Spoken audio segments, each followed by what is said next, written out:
fica muito quieto. Amém.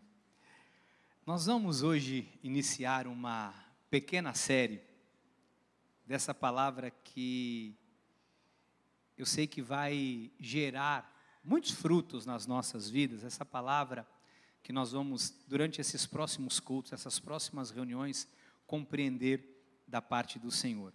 E essa primeira mensagem desta série, maturidade, eu quero falar hoje sobre maturidade e responsabilidade. Por quê? Diga, com a maturidade vem a responsabilidade.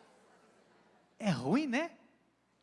Não é ruim, mas junto com a maturidade tem que vir a responsabilidade. Era bom quando nós não precisávamos fazer um monte de coisa, quando a nossa preocupação era ter que só lavar a louça ou ter que ir para a escola, mas mudou um pouco, né? Maturidade e responsabilidade. Em Efésios, no capítulo 4, versículo 14, nos diz assim: para que não mais sejamos como meninos, agitados de um lado para o outro e levados ao redor por todo vento de doutrina, pela artimanha dos homens, pela astúcia com que induzem ao erro. O apóstolo Paulo fala que o natural da vida, ou o normal da vida, é que a gente passe do processo de meninos para homens adultos, de meninas para mulheres formadas, feitas e adultas. E ele diz para nós não sermos mais, como meninos agitados de um lado para o outro. O crescimento é importante. A maturidade é fundamental.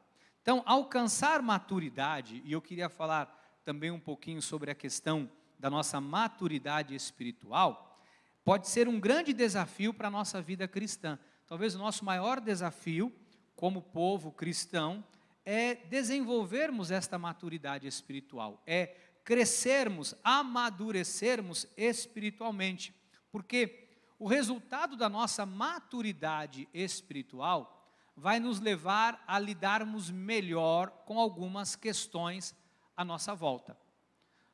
Pessoas, por questão de imaturidade natural, com a junção da imaturidade espiritual, acabam por sofrer muito na sua vida. Então, amadurecer é sair da imaturidade para um estágio maduro. E o Senhor quer isso conosco. E a responsabilidade, estamos falando sobre maturidade e responsabilidade, é entender que a vida madura vai requerer de você muitas responsabilidades. A vida madura, junto com a maturidade, vem a responsabilidade. E a responsabilidade é algo que nós não podemos terceirizar. Entenda uma coisa que eu vou te falar para você começar a entender e já fazer uma distinção de relações maduras e relações imaturas. Toda relação madura, a pessoa assume a responsabilidade pelos seus erros, a responsabilidade pelos seus acertos, a responsabilidade por aquilo que precisa ser feito, a responsabilidade em dar início, ir até o fim, a responsabilidade. O maduro, ele geralmente tem responsabilidade. O imaturo não. Toda pessoa imatura, ela responsabiliza alguém pelos seus problemas. Todo imaturo responsabiliza alguém pelas suas perdas, pelas suas dores, pelos seus fracassos, pelas coisas que não deram certo na sua vida, pelas coisas que não aconteceram. O imaturo sempre encontra um culpado. Isso é tão engraçado que às vezes até mesmo as crianças passam por isso. Às vezes você tem alguma coisa, quem fez isso aqui? Em relação a uma bagunça, alguma coisa, e elas falam, não fui eu. E se entre eles tem um ser humano chamado dedo duro, ele diz, foi fulano que fez. Quando todo mundo fez junto, mas aí eles arrumam um para dizer que foi um que fez. Eles não assumem muitas vezes a responsabilidade. Isso é normal, é da criança, é da infância. e não há nenhum problema nisso. O problema é quando nós nos tornamos homens e mulheres formados, feitos, e nós não queremos assumir algumas responsabilidades que a vida madura traz. Então, eu disse aqui que isso não pode ser terceirizado.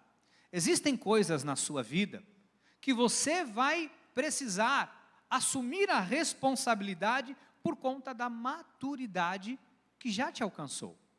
Por conta do teu compromisso, da tua obrigação como filho, como filha de Deus. Lá em 1 de Crônicas, a Bíblia fala sobre quem eram as pessoas que eram encarregadas de fazer algumas coisas no templo.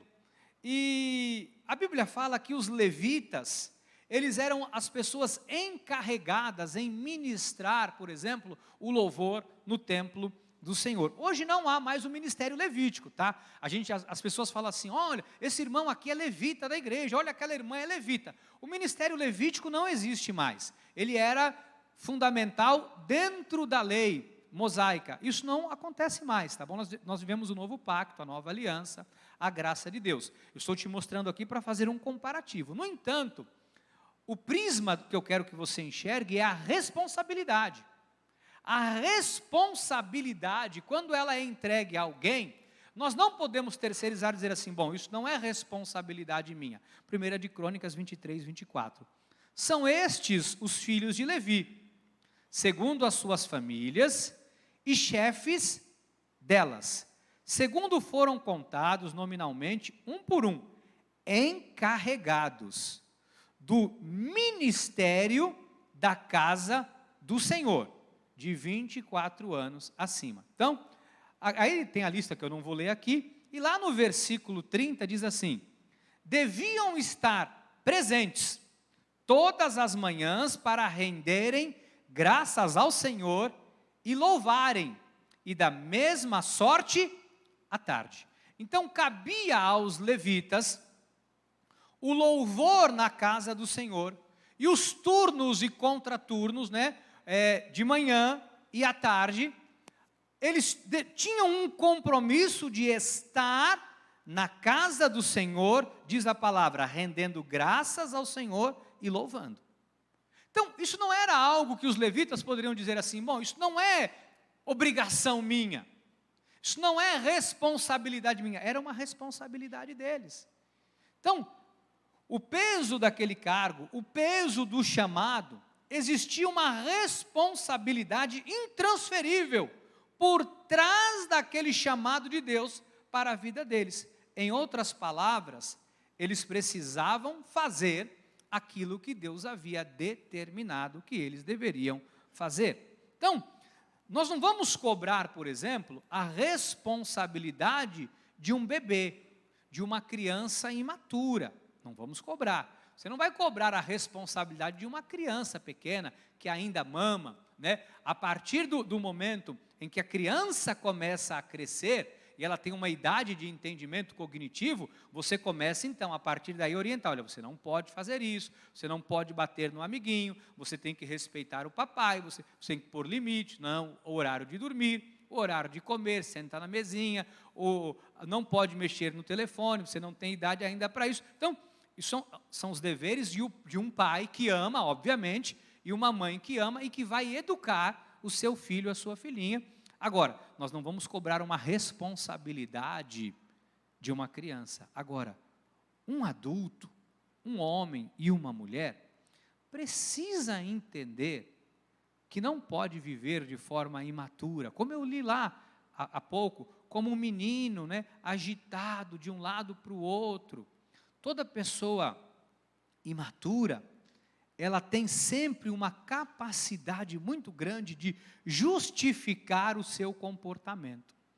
Então é para você fazer uma análise na sua vida. Se você hoje é alguém que quando acontece alguma coisa você reflete, diz, não, isso aqui é minha responsabilidade. Não, peraí, eu tenho que entender que isso aqui é minha parte nesse processo. Isso aqui, eu tenho esse dever, eu tenho esta obrigação. A gente vê hoje muitos problemas dentro do matrimônio, no casamento, que acontecem, porque as pessoas entram dentro de um relacionamento e são muito imaturas.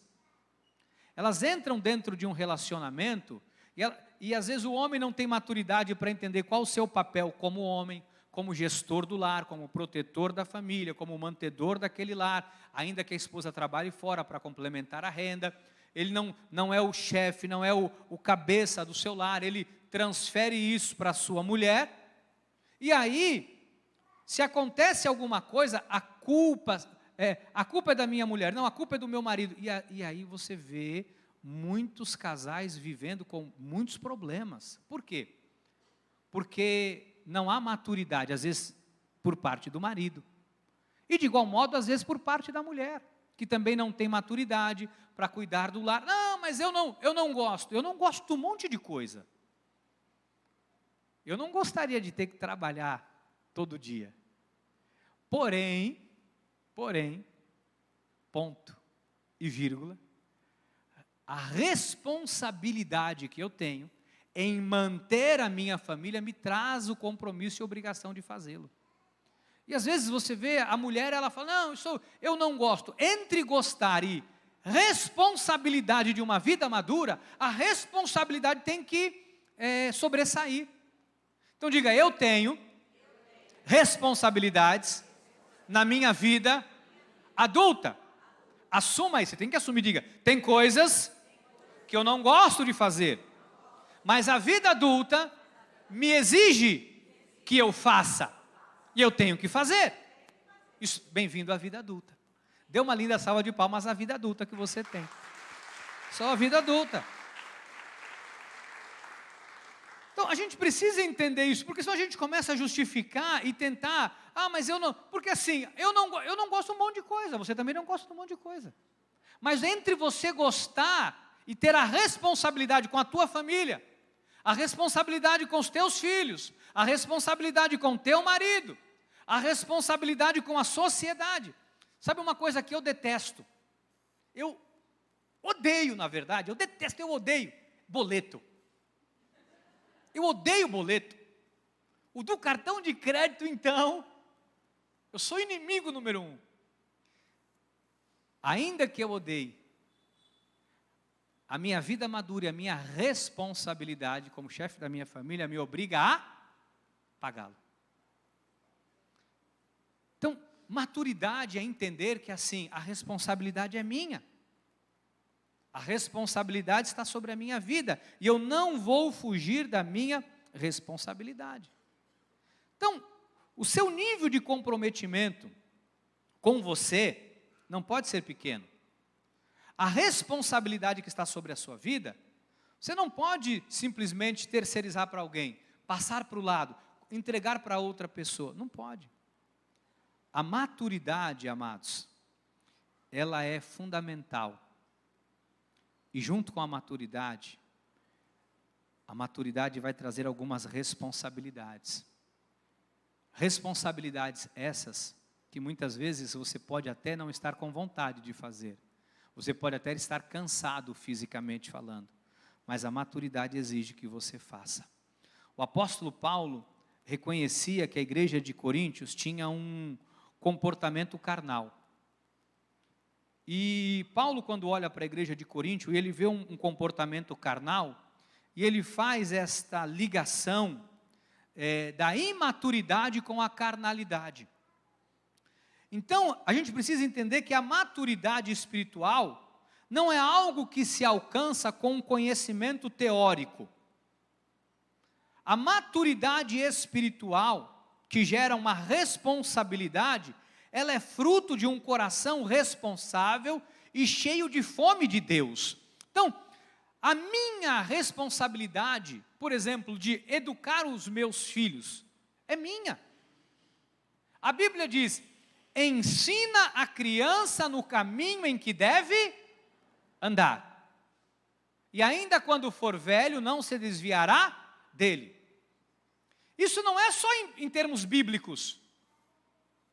Isso não é ensinar quem é Adão, quem é Eva, quem é Davi, quem é Jonas, quem foi o rei Saul, histórias da Bíblia. Não é só isso.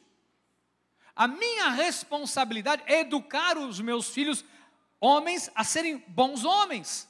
na sociedade. A minha responsabilidade como pai é educar a minha filha a ser uma mulher com uma boa postura na sociedade. A ensinar a minha filha, através do meu exemplo, através dos meus conselhos, através da disciplina, através da correção, corrigindo, orientando, como ela deve proceder, qual é o proceder de uma mulher cristã. Como uma mulher cristã tem que proceder? Como deve ser o nível de envolvimento dela com outras pessoas? É minha obrigação ensinar a minha criança no caminho que ela vai andar, para quando ela chegar numa idade que ela não vai estar comigo, eu não posso ser amigo dos meus filhos. A maturidade me exige que eu seja pai, não amigo. Você não é amigo do seu filho, você é pai. E há uma linha muito tênue que a gente precisa entender. Porque se eu tratar os meus filhos como amigos, eu vou ter que ser, sabe, o amigo é conivente com qualquer coisa. Não, eu sou pai. Antes de ser qualquer coisa, eu sou pai dos meus filhos. E a minha responsabilidade como pai é educar, orientar, ensinar. É minha obrigação abrir a Bíblia para os meus filhos e ensinar a palavra do Senhor. É minha obrigação ensinar os meus filhos a orar, a amarem a Deus, a respeitar as pessoas. É minha responsabilidade isso. E você também tem responsabilidade com seus filhos. Porque às vezes as crianças crescem, eu não sei quem esse menino puxou. Se você não ensinou, ele puxou qualquer pessoa. E aí fica difícil saber. Pode ter puxado um professor, um tio, um amigo, um colega, e aí a gente fica sem referência. Vocês estão conseguindo entender o que é o nível de maturidade com responsabilidade? Diga, é minha responsabilidade. Cuidar da minha família. Isso é espiritual, porque a gente acha que assim, bispo, o mundo está perdido. Tá. Mas por que o mundo está perdido? Porque nós deixamos a nossa responsabilidade de cuidar da nossa família na mão de outras pessoas. Por que as coisas estão do jeito que estão? Porque o nosso nível de comprometimento com as coisas, às vezes eu estou cansado disso, estou cansado de falar. A minha responsabilidade não me deixa cansar de falar. A tua responsabilidade não pode deixar você ficar cansado de falar. Você consegue entender o que eu estou te falando? Então, Paulo faz essa relação do comportamento carnal com o espiritual. O que é isso aqui, bispo? Isso é para a gente entender que a maturidade não é algo que a gente vai alcançar de forma teórica, não, igreja. Paulo teve a autoconsciência da necessidade de trilhar um caminho de maturidade espiritual. Paulo apontou alguns estágios da vida espiritual. Por exemplo, em 1 Coríntios 3:1, olha o que ele fala: eu, porém, irmãos, não vos pude falar como a espirituais, e sim como a carnais, como a crianças em Cristo. Agora, o absurdo quando Paulo fala em relação à igreja de Coríntios, vem agora. Olha o que ele fala: leite vos dei a beber, não vos dei alimento sólido, porque ainda não podeis suportá-lo. Nem ainda agora podeis, porque ainda sois. Veja que a questão da maturidade, ela está ligada à questão espiritual, à carnalidade. Porque, versículo 3, porque havendo entre vós ciúmes, contendas, não é assim que sois carnais e andais segundo o homem? Então, ele explicou que o imaturo, ele aborta um futuro de possibilidades de Deus para a sua própria vida. Então, Deus não quer que você tenha, por exemplo, uma relação com a igreja carnal, uma relação com as coisas de Deus carnal. Você tem que ter uma relação. Olha, estou falando para vocês, a gente vive hoje, a igreja vive uma crise tão grande, que uma mera conversa, às vezes, com alguém, uma instrução, a pessoa pode dizer assim: não gostei, fiquei chateado, eu vou embora da igreja. Sabe qual é o nome disso? Não fique chateado com a minha clareza, com a minha franqueza. Isso é carnalidade. Ao ponto da pessoa não poder ser orientada. Não estou nem falando de repreensão. Estou dizendo de orientação. Repreensão, então, eu vou para a igreja para ser repreendido, porque as pessoas não querem. Quando, na verdade, é isso que muitas vezes vai gerar em nós maturidade. Você sabe que às vezes a repreensão, a correção, a orientação é que vai amadurecer você. Hoje, amados, isso é tão grave que eu vou te falar, a gente está vivendo num nível que o marido vai falar, a mulher já entende do jeito, o marido é uma carnalidade tão grande, que qualquer tipo de conversa para o carnal termina em briga. Se você for conversar com alguém na carne, qualquer tipo de, por mais que você vá pisando em ovos, você vai conversar com uma pessoa carnal, você dá uma volta, você vai até Mongaguá, faz o retorno lá em Agenor de Campos, passa direto, vai até Peruíbe, faz o retorno ali por baixo de Peruíbe, passa em frente à faculdade, volta, desce no trevo aqui da entrada da cidade, para entrar no assunto, a pessoa diz, me chateei. Imaturidade. A gente precisa corrigir isso. Por que eu preciso corrigir isso, bispo? Para você não abortar e não destruir todas as coisas à sua volta. Porque a nossa carnalidade está destruindo o nosso relacionamento com as pessoas. A nossa carnalidade, se nós dermos lugar a ela, a gente não tem mais amigo, não tem mais lugar, a gente não sorri mais, a gente não quer mais estar com pessoas, a gente vai se isolando. Então, Deus quer que tenhamos uma relação adulta com Ele.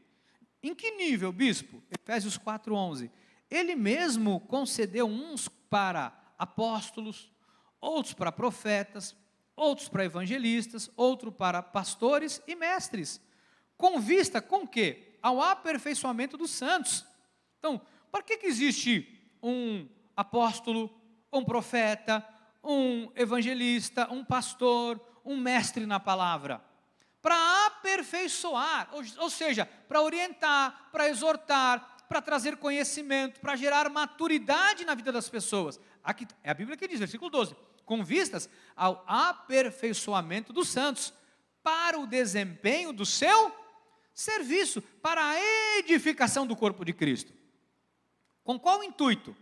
Até que todos nós cheguemos à unidade da fé e do pleno conhecimento do Filho de Deus, a perfeita varonilidade, à medida da estatura da plenitude de Cristo, para que não sejamos mais como meninos, agitados de um lado para o outro, levados ao redor por todo o vento de doutrina, pela artimanha dos homens, pela astúcia com que induzem ao erro, mas, seguindo a verdade em amor, cresçamos em tudo naquele que é o cabeça, Cristo. Então, não podemos ser meninos. Deus quer que você amadureça.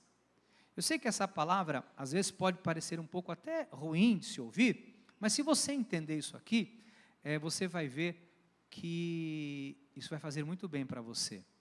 Sabe por quê, amados? A imaturidade é um câncer, é como um câncer espiritual. A imaturidade é como um câncer espiritual, e nós temos que vencer esse câncer espiritual em nome de Jesus. Por quê? Para que eu possa viver essa plenitude de Deus, para que a gente possa desfrutar de tudo aquilo que Deus tem para nós. Quando a gente fala assim, que igreja nós vamos deixar para os nossos filhos? Como vai ser as coisas daqui a alguns anos? Amados, salvo os mais jovens, os mais novos, talvez daqui 50 anos a maioria de nós não estarão aqui. Daqui 50 anos, talvez a maioria de nós não vamos estar aqui. Eu não sei se daqui 50 anos, eu acredito que não vou estar. Daqui 50 anos, misericórdia. Vou estar com 97? Deus me ajude, Deus me livre, eu quero o céu. 97 anos, só se for tiver aqueles velho durinho, né, marombeiro, para não dar trabalho para ninguém. Imagina, põe o bispo no sol. Tira o bispo do sol, Deus me livre. E põe o bispo no sol, está chovendo, e esqueceram o bispo no sol, tira o bispo da chuva, Deus me livre. Ave Maria! Deus me livre. A maioria de nós talvez não vamos estar aqui. Você já pensou? O que a gente está deixando? A gente vê coisas erradas ao nosso lado, dentro da nossa casa, e a gente acha que vai se corrigir sozinho. Não! Se nós não tivermos maturidade para sentar, conversar, às vezes alguém te sinalizou uma coisa já 1, 2, 3, 4, 5, 10 vezes, e você não está tendo maturidade para parar e pensar, peraí, o que está acontecendo com a minha vida? Para onde eu estou levando? Isso é um câncer que está matando você. Olha o que Paulo escreve em Hebreus capítulo 5, versículo 12. Pois com efeito, quando deveriam ser mestres, atentando ao tempo decorrido, tendes novamente necessidade que alguém vos ensine de novo quais são os princípios elementares dos oráculos de Deus. Assim vos tornaste como necessitados de leite e não de alimento sólido. Ora, todo aquele que se alimenta de leite é inexperiente na palavra da justiça, porque é criança. Mas o alimento sólido é para os adultos, para aqueles que pela prática têm as suas faculdades exercitadas para discernir não somente o bem, como também o mal. Deixa eu falar uma coisa para você. Vou falar para os maridos e para as mulheres. Às vezes a tua mulher senta com você e fala, vamos conversar? Vamos. Ó, isso aqui não está legal, isso aqui não é bom, isso aqui não está bacana. Nossa vida não está, isso aqui não está legal. Falou 1, 2, 3, 4, 5, 10 vezes. Você sai dali, entra por aqui, sai por aqui, não muda.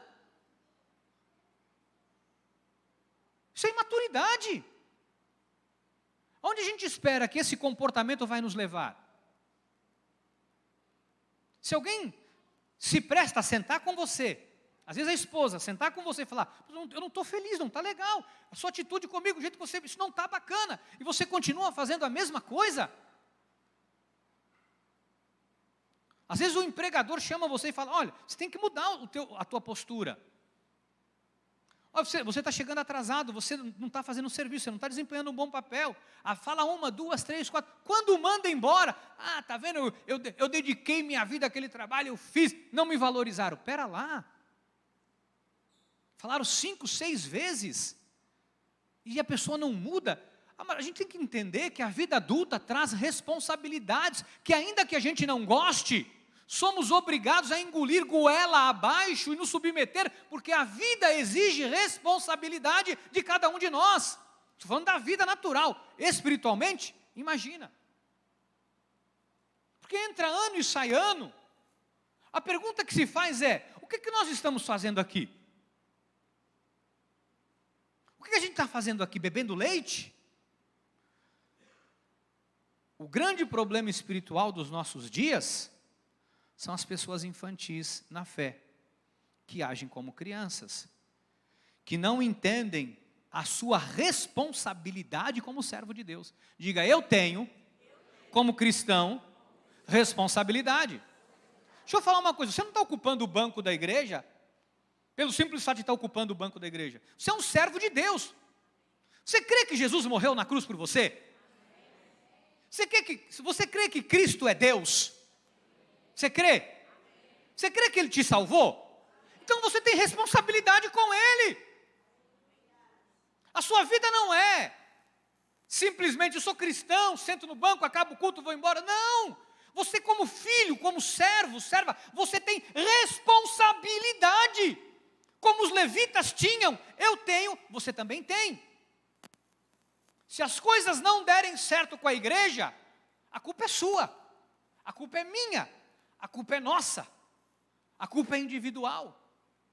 Se algo der errado com a tua família, você não pode culpar a igreja, você tem que culpar a si mesmo por aquilo que deu errado na sua vida. Você consegue entender esse nível de compromisso que nós temos que ter? A gente tem que ter compromisso com Deus. 1 Coríntios 9,17. Se o faço de livre vontade, tem que fazer. Fui chamado para fazer. Eu faço de livre vontade, eu tenho o quê? Galardão. Mas se constrangido, é então a responsabilidade do dispenseiro que me está. Se você ler o versículo posterior, eu não peguei, Paulo fala, sobre mim pesa essa responsabilidade. Paulo diz, é pesado, está sobre mim esse peso dessa responsabilidade. O que eu quero dizer para você? Assim, tem que fazer, não tem? Faça com alegria. Agora, eu não consigo fazer com alegria, bispo. Então você vai ter que fazer por nível de responsabilidade. Nós temos responsabilidade, amados. Deixa eu falar uma coisa para você. O fato de você ser um salvo, um cristão, a responsabilidade de você pregar o evangelho para a tua família, a responsabilidade de você ter uma boa conduta no seu trabalho em qualquer lugar, é responsabilidade sua, ser o guardião da tua casa, ensinar a palavra de Deus para a tua família, é responsabilidade sua dizer para os teus filhos, para a tua esposa, toma banho, vamos para a igreja, que hoje é dia de cultuar a Deus. É nossa responsabilidade. E às vezes a gente acha que as coisas estão indo de mal a pior, que a culpa é do outro. Não, a culpa não é de ninguém, a culpa é nossa, se nós não assumirmos a responsabilidade da nossa vida.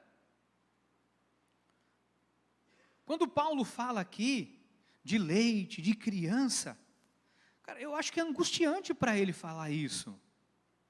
Por que é angustiante? Porque, imagina ele ter que de novo falar para a pessoa que já deveria estar, sabe? Desculpa a expressão que eu vou usar, mas era uma fala que eu já ouvi, não sei se o povo da minha família fala, você tem que corrigir marmanjo? Tem que dar sermão para marmanjo? Já ouviram essa expressão? Vocês também já viram? Tem que ficar ensinando a roda para quem já girou a roda. Nós temos responsabilidades, igreja, como filhos e servos de Deus. Nós temos responsabilidades. 1 Coríntios 14, 20, irmãos, não sejais meninos no juízo, na malícia, sim, sede crianças, mas quanto ao juízo, sede homens amadurecidos. Por quê? Os imaturos tomam decisões destruidoras. Os imaturos agem de forma que gera destruição. A imaturidade leva a cometer loucura. A imaturidade gera rebeldia. A imaturidade rouba o plano de Deus. A imaturidade gera rebelião, uma reclamação desnecessária, um olhar negativo. Quer ver o carnal? O carnal não consegue ver nada de positivo.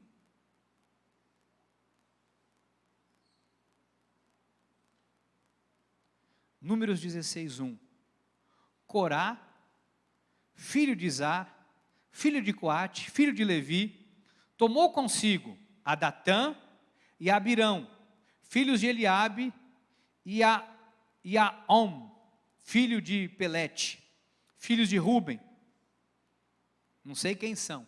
Quer saber? Pastor Rogério, que é o especialista no negócio. Eu não sei nem quem são, mas eu sei que Corá pegou Datã e Abirão, juntou dois, e levantaram-se perante Moisés com 250 homens, dos filhos de Israel, príncipes da congregação, eleitos por ela, varões de renome, gente boa, autarquia, e se ajuntaram contra Moisés e contra Arão e lhe disseram, basta, pois que toda a congregação é santa, cada um deles é santo, e o Senhor está no meio deles, por que, pois, vos exaltais sobre a congregação do Senhor?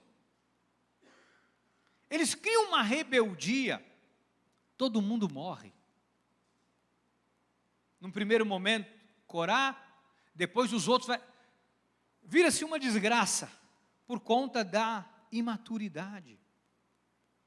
A imaturidade leva você a ter um aspecto de rebeldia.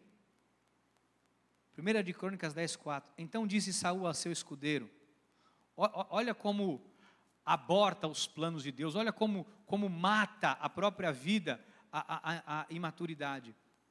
Então disse Saul ao seu escudeiro, arranca a tua espada e atravessa-me com ela, para que porventura não me venham estes incircuncisos e escarneçam de mim. Porém o seu escudeiro não o quis, porque temia muito. Então Saul tomou a espada e se lançou sobre ela. Saul se mete numa guerra, que não era nem para estar lutando. Teve um monte de imaturidade diante de Deus. E quando ele vê o filho morto, todo mundo morreu, o exército dele derrotado, os inimigos vindo para matar ele, ele fala, vem cá, me mata, porque eles vão vir, eu não quero morrer pelas mãos desses filisteus, eu quero que você me mate. O soldado fala, não vou matar não, senhor, o senhor não leva mal, mas eu não vou matar não. Ele põe a espada, se joga em cima e se suicida, se mata. O que é isso, bispo? Isso é o que a imaturidade gera na vida das pessoas. O que eu quero que você entenda? Que um homem maduro e uma mulher madura vai estar sempre preparado para passar por tribulações. Um homem maduro, uma mulher madura, vai passar por um problema, ele vai confiar em Deus, sabe que Deus está com ele. Um homem maduro, uma mulher madura, tem experiência para contar, tem testemunho para falar. Então Deus espera de todos nós, eu queria caminhar para o final falando isso, Deus espera de todos nós um comportamento maduro, amados. Deus espera de todos nós um comportamento maduro. Desculpe a expressão, por favor, mas um comportamento com menos mimimi. Onde não se pode falar nada que se vire uma guerra e a pessoa, se descontrole. Hoje a gente vive uma realidade que assim, as pessoas falam, eu fui para a igreja, o culto a igreja está meio fria. Deixa eu falar uma coisa, no dia que você sentir que a igreja está fria, a igreja está fria por tua causa. Porque não é o louvor que tem que empolgar a igreja, para aquecer a igreja. É você que através do teu louvor, porque você já veio aquecido, porque o teu coração ferve por Jesus e você está tão pleno de Deus que você aquece, você taca fogo em quem está do teu lado. Pega uma brasa, pegando fogo, e põe ela dentro da churrasqueira e enche de brasa em volta e começa a soprar para ver o que vai acontecer. Aquela brasa vai pôr fogo em todas as brasas à sua volta. Mas tem que ter uma brasa. E a gente, às vezes, está esperando a brasa do altar, está esperando que algo aconteça, e a gente está esperando alguém gritar, nossa, ninguém grita, ninguém dá glória a Deus. É responsabilidade tua. Você está esperando o outro, por que você está esperando alguém? É você. Então a gente hoje vive num esforço em que a igreja precisa criar uma ambiência toda preparada. Não! Se o louvor foi bom, o culto foi bom, não, se a pregação, se o bispo gritou. Não, o bispo não gritou, ele não está muito bem, não, ele está meio cansado, ele não gritou. Então o que determina se foi boa é se o bispo gritou. Você consegue entender o que Deus está falando ao teu coração? É como eu disse há pouco, a questão do dízimo. No dia que eu tiver que vir aqui, passar 10, 15, 20 versículos, porque a igreja tem conta para pagar, e eu tenho que convencer você a dizimar, pera lá. Fecha a porta da igreja, vamos cada um para a nossa casa. No dia que eu tiver que convencer alguém de fazer aquilo que Deus chamou ela para fazer, você tem que dizimar porque você é filho de Deus. Porque quem te salvou foi Deus, e Ele exige que eu e você sejamos fiéis no dízimo e nas ofertas, ponto. Na verdade, não tinha nem que ter momento de ofertório, tinha que ter um gasofilácio aqui, você entrava, punha aqui seu dízimo, punha a sua oferta, e saía daqui pulando, dizendo, eu dizimei, feliz da vida. Mas a gente tem que ficar aqui, parece que, tendo que ajudar, desculpa a expressão, vai ficar chateado, rasgar a carteira de membro, vou embora, mas ajudar marmanjo, que é filho de Deus, que tem uma dívida com Cristo, que te salvou. Espera lá, gente.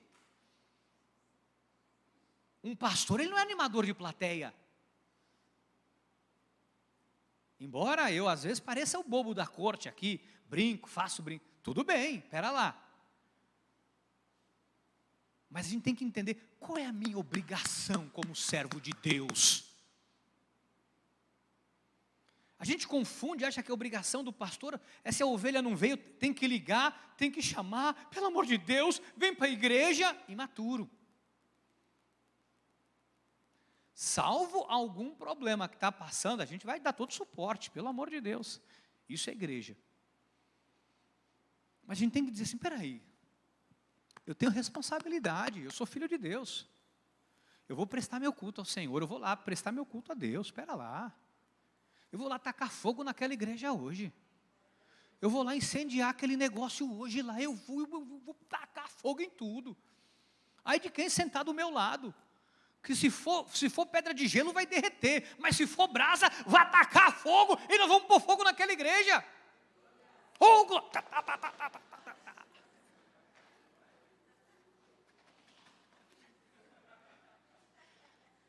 Sapatinho. Olha, agora me bateu um calorão aqui em cima. Você entendeu o que eu estou te falando? A gente não pode, a gente tem que parar com esse negócio. As pessoas fazem isso. É culpando a igreja, é culpando o pregador. É culpando aquele, é culpando o outro. Eu gosto quando não sei quem canta, porque quando a pessoa canta, a pessoa pula, aí a pessoa... Graças a Deus que essa pessoa é assim. Agora eu te garanto que se você tiver fogo, quem encostar perto de você pega fogo também. Você está entendendo qual que é a tua... Está dando para você entender um pouquinho dessa questão da maturidade? Está dando para você entender qual que é a tua responsabilidade no meio do corpo? Você está conseguindo entender? Diga, eu tenho um chamado de filho de Deus. Diga, o sangue de Jesus naquela cruz me salvou. Te salvou. Você consegue entender isso? Isso é importante a gente entender.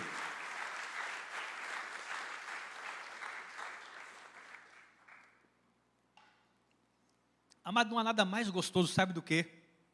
Você poder sentar com a pessoa, olhar no olho dela e falar e conversar, sem ter que pisar em ovos.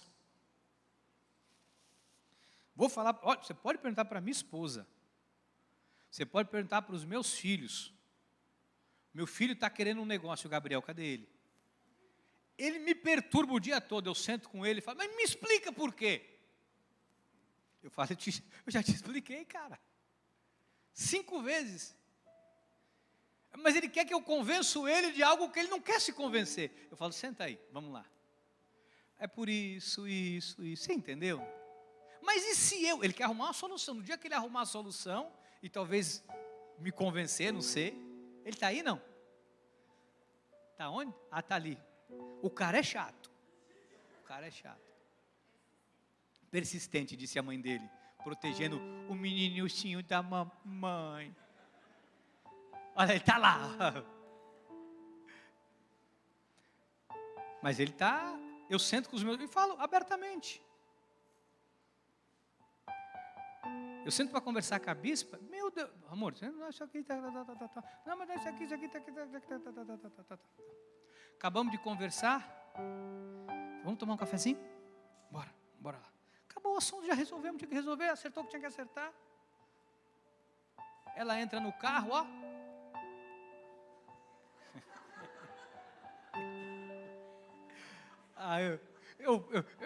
Eu perco o casamento, mas não perco a piada.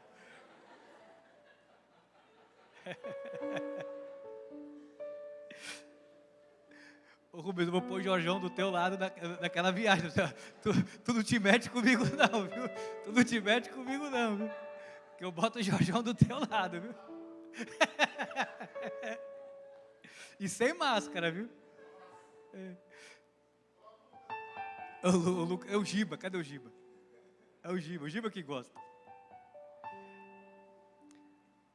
Mas assim, Você entendeu que a gente tem que parar e começar a se curar de alguns problemas que a gente tem, se curar de alguns traumas, se curar de sabe, amadurecendo algumas coisas em nós. Por que eu ajo assim? Por que eu sou assim? Por que eu não gosto disso?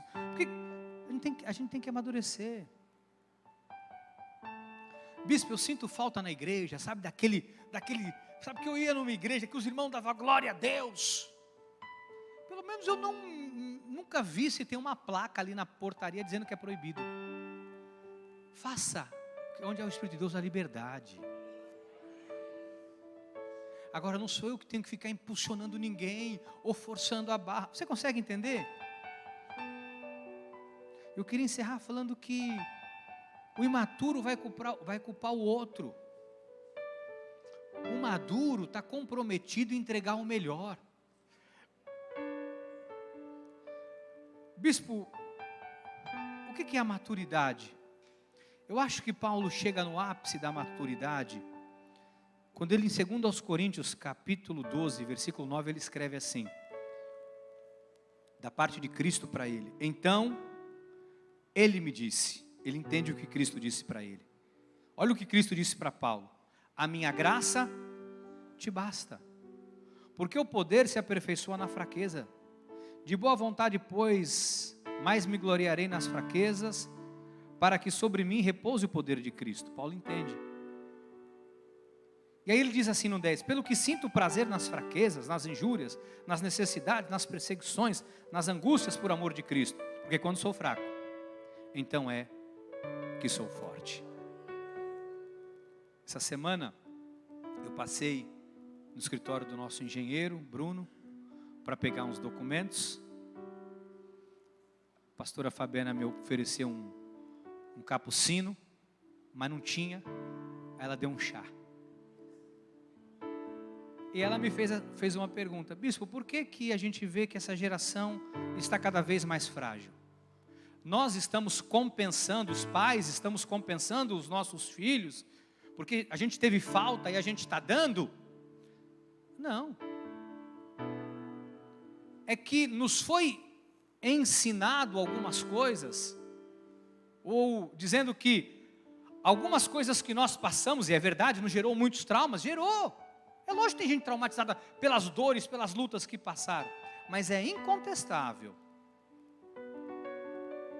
que muitos de nós que passamos por lutas, saímos mais fortes. Sabe qual é o maior medo que eu tenho? Vou falar medo, vou usar essa palavra. O maior medo que eu tenho é do que vai estar acontecendo daqui 15, 20 anos com os nossos jovens. Há poucos anos atrás, 2, 3 anos, um pouco mais, meu filho estava na faculdade ainda, acho que uns 3 anos atrás, e um menino ouviu da namorada dele e disse assim: não quero mais namorar você. Não, mas nunca tinha ouvido um não. O pai nunca disse não, a mãe nunca disse não. O primeiro não ele ouviu da namorada. Não quero mais namorar, não quero. Ele subiu no prédio, na Unisanta. Ele subiu acho que era, não sei que andar que foi. E ele se jogou da janela de cabeça e morreu. E deixou uma carta, porque ele ouviu um não.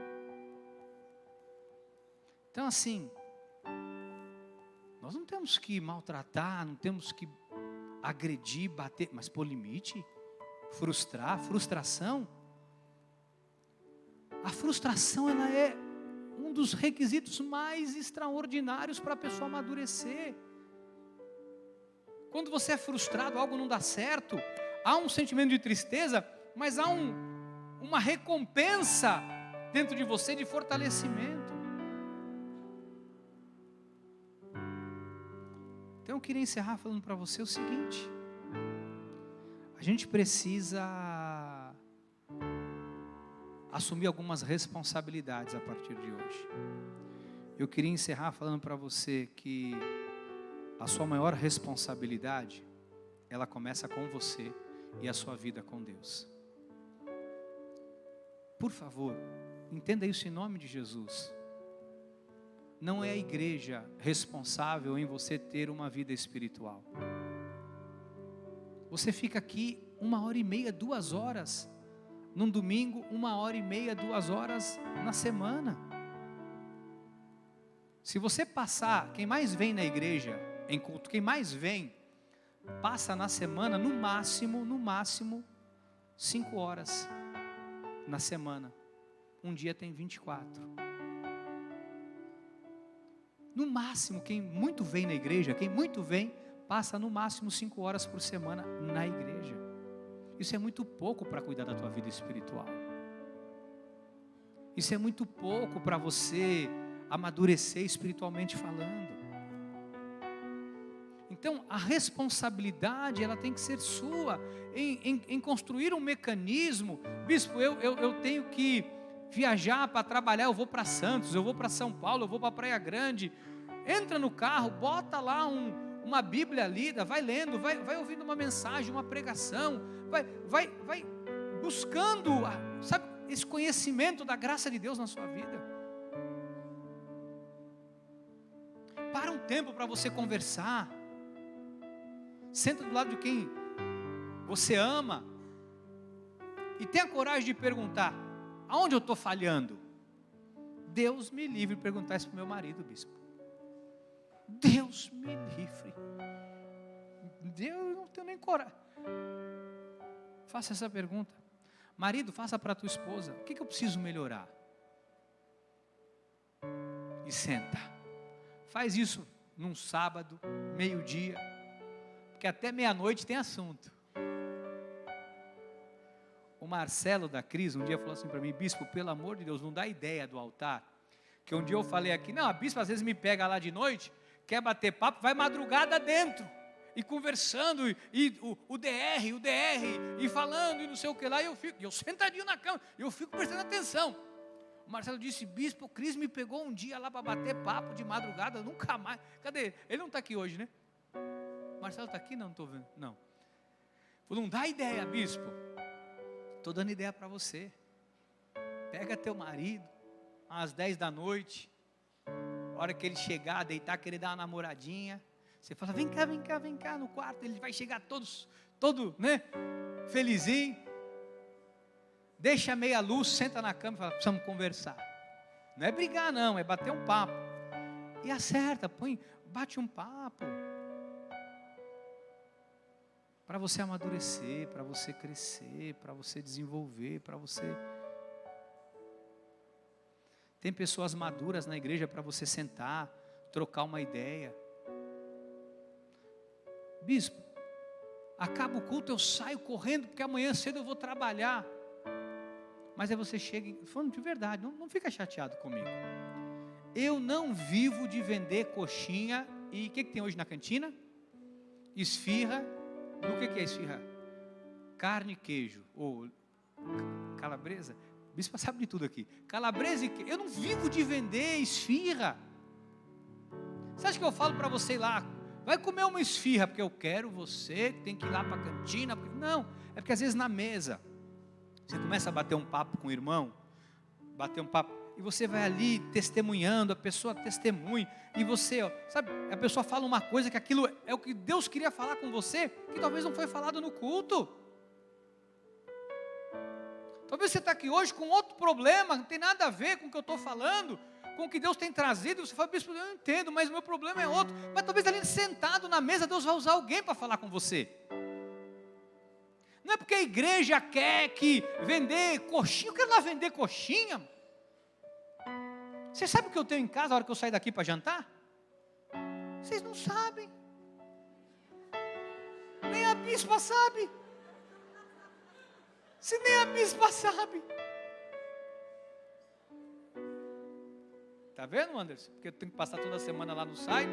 Se não é aquela torta que tu me manda, meu irmão, de presente, aquele bolo, aquela pizza, aquele panetone, aquela bolsa, aquele suco de uva, aquele suco de laranja, eu estou perdido. Não para não, continua. Você recebe também? Amém. Mas assim, não é de verdade, não é porque a gente quer ou que você tenha, não, é simplesmente para você, às vezes, estar ali e ter comunhão, ouvir, conversar. Ou nós fomos para São Paulo ontem, vocês não tem na van, Na ida eu fui dormindo, na volta não deu para voltar a dormir. Era um brincando com o outro, e um falava uma coisa. Ora o assunto de um era mais sério, ora era mais descontraído, ora o negócio caminhava para uma coisa séria, daqui a pouco descontraía. Quantas lições a gente tira ali de um grupo batendo papo, conversando. Às vezes a gente sai da igreja, porque amanhã eu vou ter que trabalhar, mas chega em casa e fica até no telefone.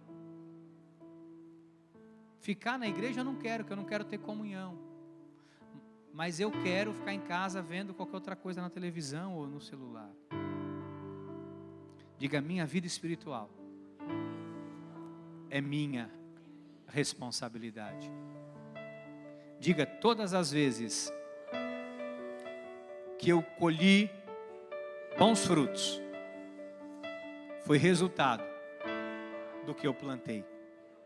Diga, todas as vezes que eu me frustrei e tive uma má colheita, a culpa foi minha. Não tenha vergonha de falar, não tenha vergonha de assumir. A melhor coisa é quando a gente assume. Então busque os mecanismos. Eu não vou falar para você, sai daqui hoje, amanhã e leia 1 hora de Bíblia. Não vou falar porque se você não leu 1 minuto, como é que eu vou falar para você ler 1 hora? Nós tivemos aqui, recentemente, que acabou um módulo, um curso de teologia. Nós tínhamos pessoas de Minas, de Brasília, do Sul, de onde mais? Interior de São Paulo, Rio de Janeiro, Brasília, Distrito Federal, e da igreja, 5, 6 pessoas, que às vezes entrava com o rostinho desligado para não ver. E cadê a irmã Dani? De vez em quando a irmã Dani com um prato de buchada de bode. Mas estava lá, né? Comendo a buchada de bode dela, mas estava lá. E a gente fala, mas a igreja não tem, a igreja não é um centro de entretenimento, de festa. Mas quando tem isso, a gente tem que, peraí, minha igreja está fazendo? Mas dá trabalho. Eu não tenho essa capacidade de ir lá estudar, fazer tanta coisa, e vir e ministrar 1h30, 2 horas de conteúdo, para você se tornar um expert em Bíblia. Aí pega, tem irmão que faz isso, tem que ser maduro para ouvir o que eu vou falar. Aí pega lá uma mensagem, não sei quem, que a gente não sabe nem o que está falando, um monte de bobagem. Olha, isso a pessoa fala umas coisas bonitas que eu nunca ouvi. Nunca ouviu porque nunca entrou no curso de teologia da igreja. Nunca ouviu porque nunca se prestou a dizer assim, eu quero aprender de Deus aqui, na casa que Deus me plantou. Estão entendendo, não? Que a responsabilidade é nossa. Você tem responsabilidade como servo. Eu queria orar com você nessa hora. Quero orar por você, para que você possa pedir a Deus para te ajudar, para te ajudar, para te ajudar. Pai, eu sei que às vezes é muito fácil falar. Eu sei que às vezes para quem está pregando, falar isso parece fácil. Eu sei que para quem ouve às vezes é difícil. Eu sei que algumas coisas mexem com o nosso ego, mexem com a nossa carne. Principalmente se o nosso coração ele estiver de alguma forma inflamado pela nossa carne. Mas eu quero hoje, Deus, de verdade, pedir ao Senhor que trabalhe dentro de nós a mudança de algumas coisas. Esse funcionário que ouve do seu empregador, que paga o seu salário em dia, às vezes como um grito de socorro, pedindo para fazer aquilo que é responsabilidade desse funcionário fazer. Eu oro pela vida dessa mulher que às vezes conversa com o seu marido, para que ele assuma as rédeas da casa, da família, a responsabilidade. Já falou tantas vezes, mas o marido não ouve. Deus, hoje eu te peço, em nome de Jesus, toca o coração desse marido. Tira, Pai, toda essa carnalidade, essa imaturidade. E também da mesma forma as mulheres, que muitas vezes o marido tem sangrado, pedindo, implorando, pelo amor de Deus, muda, pelo amor de Deus, me ajuda, pelo amor de Deus, cuida de nós, cuida da nossa casa, cuida da nossa família, pelo amor de Deus. E essa mulher não está ouvindo, Pai. Parece que está esperando tudo sucumbir, para um dia dizer, por que eu não ouvi? Deus, nós não estamos aqui para colocar peso, culpa. Nosso ministério não é de condenação, não é de acusação, mas também não é um ministério omisso. É um ministério que põe o dedo na ferida. Chega da gente só olhar e murmurar e reclamar e ver o problema é fácil, nós queremos a solução, e a solução está em cada um de nós, está em mim, em cada um de nós. Nós somos, Pai, cada um de nós responsáveis pelo culto, cada um de nós somos responsáveis pelo louvor, cada um de nós somos responsáveis com os nossos dízimos, com as nossas ofertas. Cada um de nós somos responsáveis com aquilo que nós recebemos da Tua palavra, o que vamos fazer com ela. Eu sei que a semente, quando ela é lançada, se ela cai em terra fértil, Deus, e eu espero que o coração do Teu povo seja, e eu sei que essa terra fértil vai germinar, vai frutificar. Mas eu também sei que se a semente for semeada entre os espinhos, ela vai ser sufocada. Se ela for semeada à beira do caminho, não vai ter proveito algum. Deus prepara o nosso coração para receber isso. Chega, Deus, de nós sermos humilhados, envergonhados como igreja, no meio dessa sociedade. Deus, a sociedade não quer entretenimento, mas do mesmo entretenimento o mundo tem.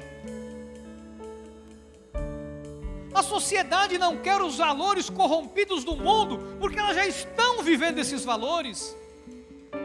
A sociedade aguarda com expectativa os filhos de Deus, a postura dos filhos de Deus, dos adoradores que adoram em espírito e em verdade, dos homens defensores da sua família, da ética, da moral, do respeito. Esperam mulheres que honrem os seus maridos, que falem bem dos seus maridos, que cuidam dos seus maridos, que sejam a coroa de honra, de glória, o prêmio sobre a cabeça do marido. A sociedade está cansada de pais permissivos. A sociedade anseia por ver pais e mães que estão ao lado dos seus filhos, ombreando-os, ensinando-os no caminho que eles devem andar, discipulando, corrigindo em amor. Pai, nos ajuda, Jesus, nos ajuda, Jesus, a sairmos